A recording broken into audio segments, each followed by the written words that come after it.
Great football player and also a great analyst. Yeah, as we're finding out. Breaking it down. I love the cribs. I love the cribs notes. That's the best. You're only gonna get that here every Monday, and that's a guy that lives, breathes, and bleeds brown and orange. Trust me. We're going to probably around 8 o'clock, we'll give you the Angry Browns fan. So hang tight. We're going to give you Angry Browns fan in just a few moments. I don't know how angry he could be today, though, with the Browns getting the victory.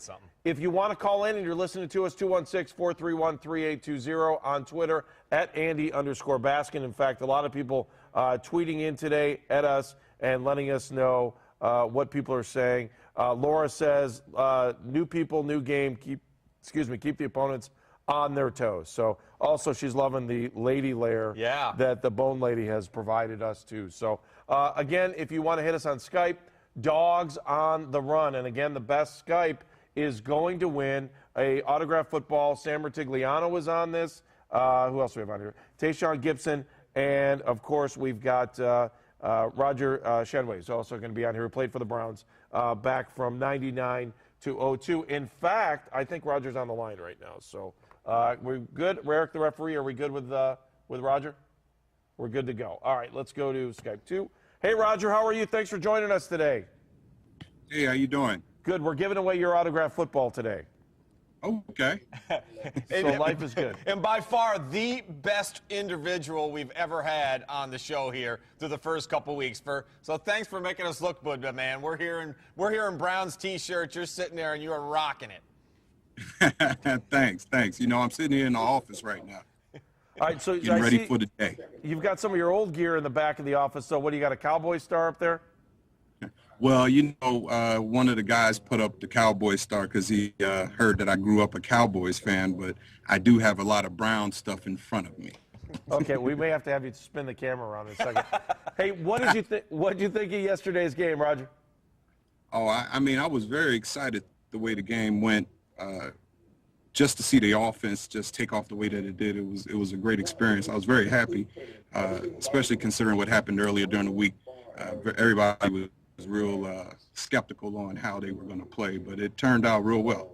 Hey, Roger, for a guy that played on this team from 99 to 02, and knowing all the turmoil that this team went through last week, I think on the outside, the peripheral, the media, the fans, even the front office, it was turmoil. But inside, when you're trying to get victories, can you kind of just give us a feeling and how a team can bond together while everything on the outside looks crazy, and then they're able to perform at their highest level against Minnesota and get that first win? Well, I think what happens in a situation like that, a lot of the guys, we all come together just from the standpoint of we play for each other. It's not really about what's going on outside, what's going on in the front office. We understand that those decisions are going to be made and we have no control over. But what we do have control over is what we do on the field and in the locker room, how we approach it, and we just have to take, you know, every situation and just keep moving forward. So I mean, I think that they pulled together and they understood that everybody needed to step up. The good thing is they had got Gordon back, and you know, the running backs knew they had to step up in order for them to fill the so-called gap that we had with Richardson leaving. So I think they did a very good job. Roger, as you know better than anybody, the offensive line is a real brotherhood. And even though you may not be here in Cleveland, you certainly can feel for every single guy that was on that line. Well, you know what I mean, in the locker room, so to speak. But he can feel for every single guy that's on the line there. Right. Talk a little bit about, from a player standpoint, how important those reps are with those second and third team guys, because you're only one play away from blocking for the starter to the third string guy, and those repetitions early on and then throughout the week, how big are they to prepare, you know, because each quarterback has different tendencies. Well, I mean, it's very important just from the standpoint of getting very comfortable with the cadence. Every quarterback has a different flow with their cadence as they go through the progression. So, I mean, it's very important that you get those snaps and that you have a very comfortable feel, especially considering you're going to be going away. You know, you have to deal with crowd noise, things of that nature. So, I mean, those snaps are extremely important. Hey, Roger, just where are you working these days? What are you up to? And give a shout-out to everybody in the office that knows you're on right now. All right. Well, I'm currently at Konica Minolta Business Solutions. We deal in document management solutions for businesses. It's business-to-business sales. I've been doing this now for about 9 years, ever since I left football, pretty much. And I want to give a shout out to all of my Konica people here. They all support me, and they've been in my corner. And I get all the questions on Monday morning for sure. Hey, Roger, we appreciate it. Again, we're giving away your autographed football, too, today. So you and Coach Sam. Hopefully we'll talk to you down the road, maybe again next week or over the next couple weeks. All right, sounds good. All right, thank you. Roger Chanoine used to play for the Browns from 99 to 02, offensive lineman, good man. Yeah, and we really appreciate him checking in with us today. Also, a couple other former Browns will be checking in with us as well. We've got a great lineup for you for the rest of the mobilecast as we keep moving forward here.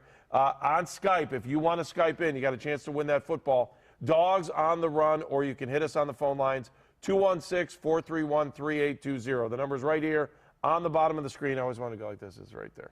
216-431-3820. Again, anything goes. Anything goes on this show. You can say whatever you want, and if you've got feelings, you're angry, you're happy, you're ready to roll, whatever you want to talk about. What would somebody be angry about today? That would be even better. Ain't nobody got time for that. When someone's angry, Ain't nobody got time for that. Or happy.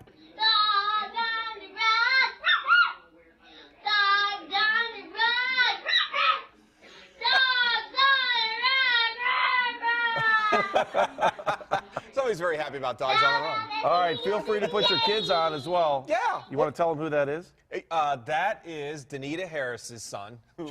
Chase. Yeah. We put together our Dogs on the Run. That's it. That's Chase. And the bark. All right, who's laughing? Check this out. Cleveland Kate's on the line, too.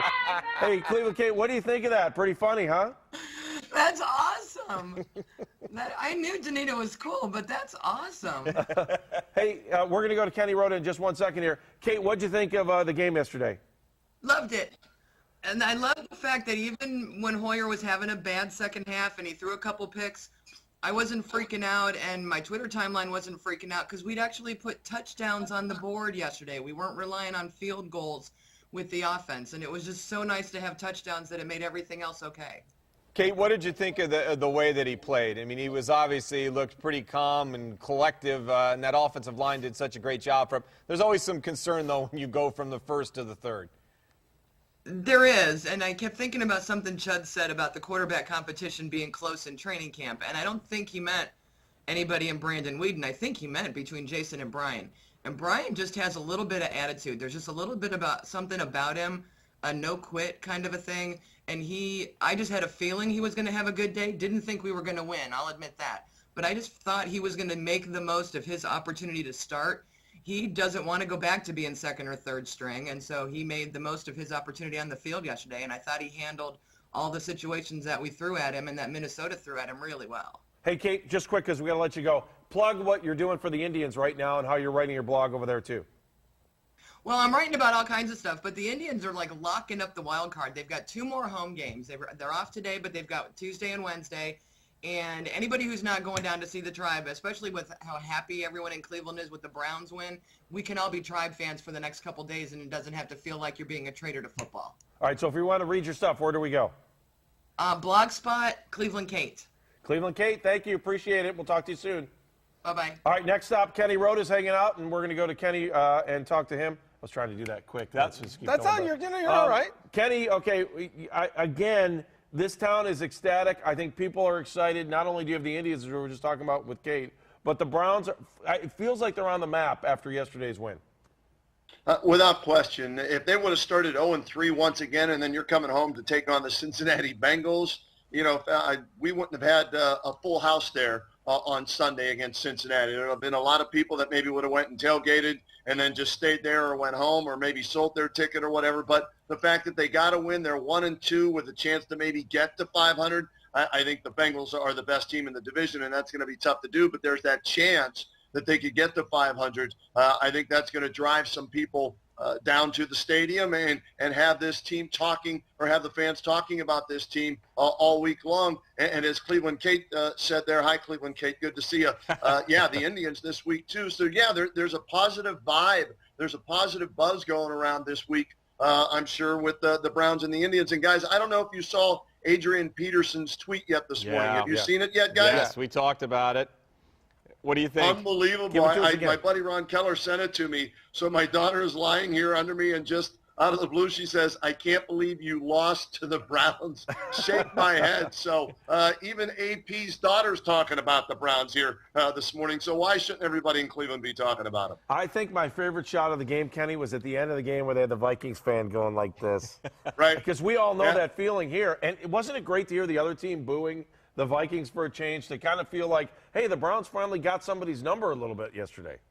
Absolutely, and we've seen that how many times here in Cleveland over the years at the stadium, with the fans just being so upset and distraught. Dwayne Rudd celebrating, throwing his helmet up in the air, thinking they've won the game and everything, and then 88-year-old Morton Anderson kicks the field goal for the Chiefs to beat him. We've seen all kind of disastrous things happen, so it was nice to see it on the flip side for the Browns.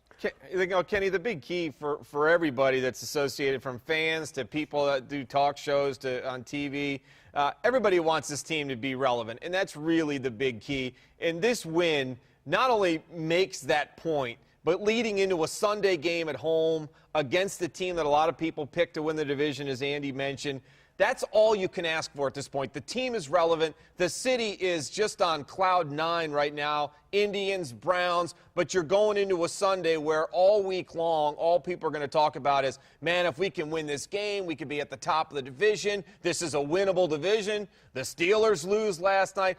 All everybody wants, from anything, from fans to people that cover the team like us, is you want this team to be relevant again.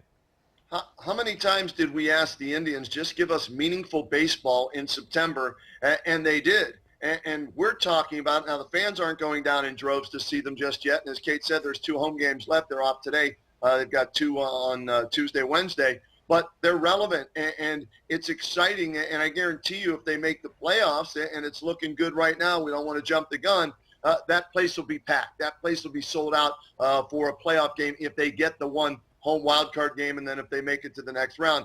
With the Browns, I don't want to temper the enthusiasm, and spoil the party and everything, but it was the Vikings. They're 0-3, and Christian Ponder is the quarterback. The best thing he did was marry Sam Ponder, okay? That's the best thing he's done so far in his career. So I don't – well, yeah, exactly. He outkicked his coverage there without question. But this week will be a better test for the Browns against the Bengals. But there is some optimism going into that test, coming off the win. And the thing I loved about Brian Hoyer yesterday, and he must have learned a lot from Tom Brady along these lines, guys, and that was in that last drive, how many of those plays, or I should say, how many key plays were third down plays? He threw the ball away. He lived to see another down. A lot of guys panic and think they have to get it all back on one play, and he didn't do that. The touchdown pass was on third down. They had a 3rd and 12, and they picked it up with the slant. I think it was to Josh Gordon. So he didn't try and get it all back at once. He realized how much time he had. He was very cool, calm, and collective about the situation,